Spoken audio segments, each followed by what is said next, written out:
미국 의전 서열 3인자 낸시 펠로시 하원 의장이 대만을 떠나자마자 대만에 대한 공격을 시작한 중국. 이후 며칠이면 끝날 줄 알았던 중국의 대만 봉쇄훈련이 사실상 실전으로 이어지며 중국이 전쟁을 시작하자 전 세계 언론들의 모든 관심이 우크라이나와 러시아의 전쟁에서 대만으로 쏠리기 시작했습니다. 자, 그런데 놀랍게도 일각에서는 미국에만 의존하던 대만이 갑자기 한국에 긴급으로 도움을 요청했는데요. 한국으로부터 KF-21 전투기와 K9 자주포를 모두 사들여 한국산 무기로 중국과 맞서 싸우겠다고 선포한 것으로 전해졌습니다.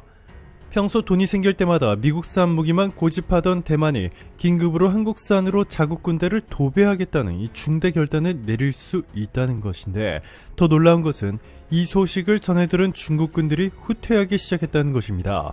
얼마 전 중국인 군사 전문가들조차 한국의 KF-21 전투기와 K9 자주포가 중국산 무기에 비해 얼마나 압도적으로 성능이 뛰어난지를 발표했기 때문인데요. 지금부터 이 놀라운 내용 최고 수익률에서 여러분들에게 전해드리겠습니다.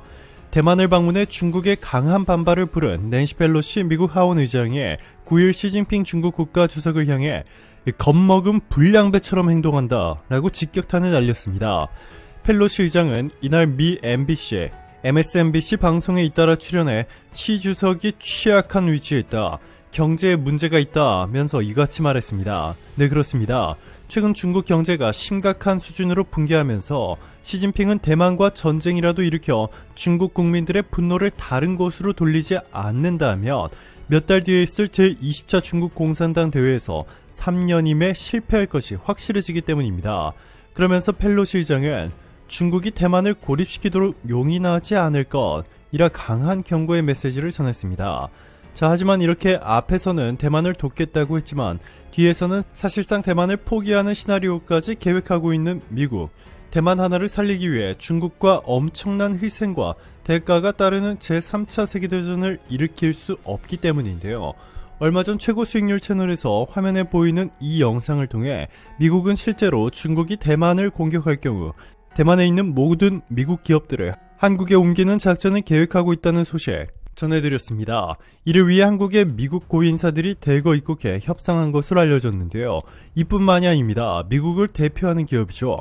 애플도 대만을 포기하고 중국을 선택했습니다. 아이폰을 만드는 미국의 정보통신 대기업 애플이 대만 협력업체들의 대만산 대신 중국산을 공급 물품에 표기할 것을 요청했다고 일본 니케이 아시아가 8일 보도했습니다. 이 매체는 중국으로 가는 이들 업체의 제품이나 부품의 원산지를 대만 중국 또는 중화 타이베이로 표시하는지 신속히 검토하고 그렇지 않으면 수정하라고 지시했다고 전했습니다. 이뿐만 아니라 애플은 중국 정부가 요구하는 다른 조건들도 모두 맞춰주겠다며 과감하게 대만을 포기하는 모습을 보였는데요. 미국이 이렇게 사실상 대만을 포기한 듯한 움직임을 보이자 대만을 향한 중국의 공격은 더욱더 과감해졌습니다. 중국군이 대만 해협에서 예고했던 군사훈련 기간이 종료됐음에도 중국군의 공격이 계속되고 있습니다. 대만을 관할하는 동부전군은 대만 주변 해상과 하늘에서 실전 합동훈련을 계속하고 있다라고 밝혔습니다. 중국 외교부는 해당 훈련과 관련해 대만은 중국의 영토라면서 지금 당장 중국이 대만을 공격할 수 있다는 뜻을 전했습니다. 러시아가 우크라이나를 침공하기 바로 직전과 매우 흡사한 상황인데요. 전문가들은 이미 사실상 전쟁이 시작됐다고 전했습니다. 중국 군함이 대만 해역에 초근접한 사진을 공개한 데 대해 중국 매체들은 대만이 영해라고 주장하는 수역에 들어간 것이라고 보도했습니다. 중국은 이미 대만의 영해가 뚫렸다며 대만 침공을 시작했음을 알렸는데요. 미국 월스트리트저널은 이번 중국의 대만 봉쇄훈련은 중국의 진전된 현대적 역량뿐 아니라 대만 경제를 붕괴시킬 수 있는 해상 화력을 과시하려는 성격이 짙었다고 분석했습니다. 이미 중국은 대만에 대한 사이버 공격뿐만 아니라 가짜 뉴스를 퍼뜨리는 이 심리전에도 나섰습니다.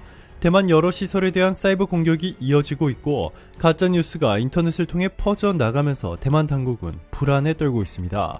대만 국방부는 지난 8일 중국 공산당이 이달 1일부터 오늘 정오까지 대만에서 가짜 뉴스를 퍼뜨리려는 시도를 272회 적발했다고 밝혔는데요.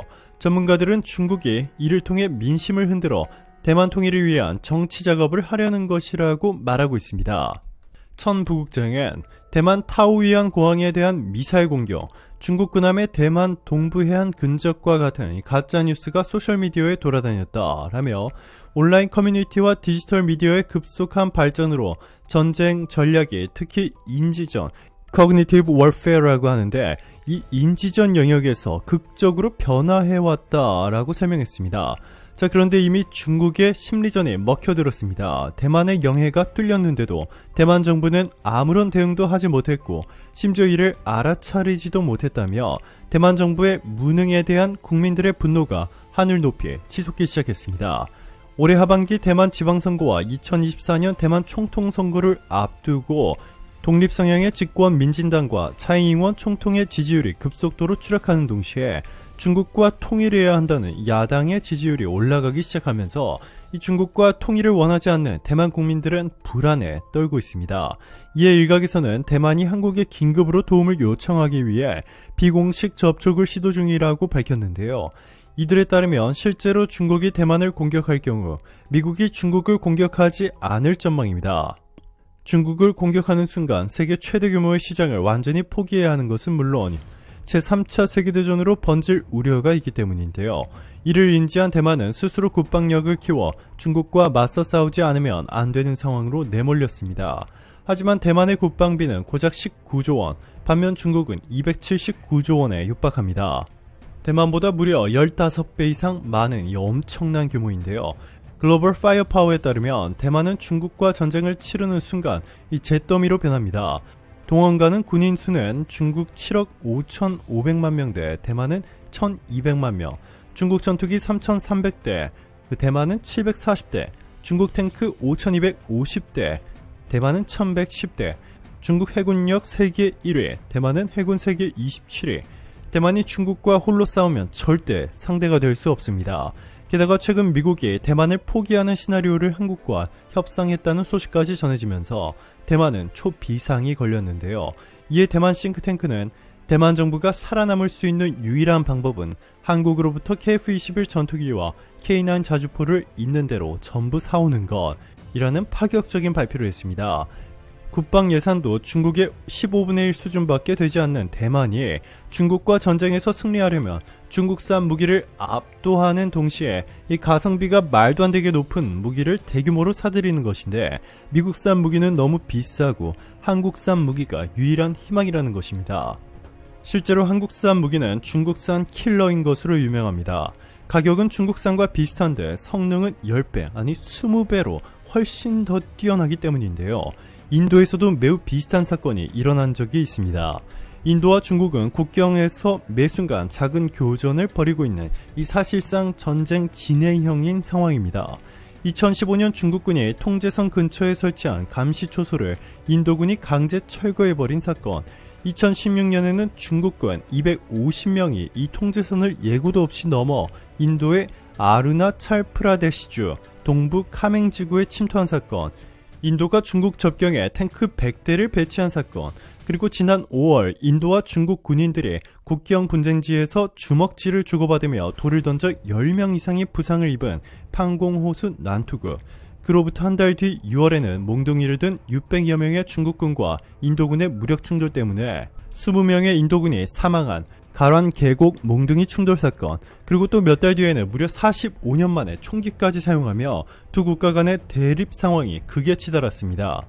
이후 인도와 중국은 국경 분쟁지대에 서로 자신들이 가진 최첨단 무기를 대규모로 배치하며 일촉즉발의 힘싸움을 시작했는데요.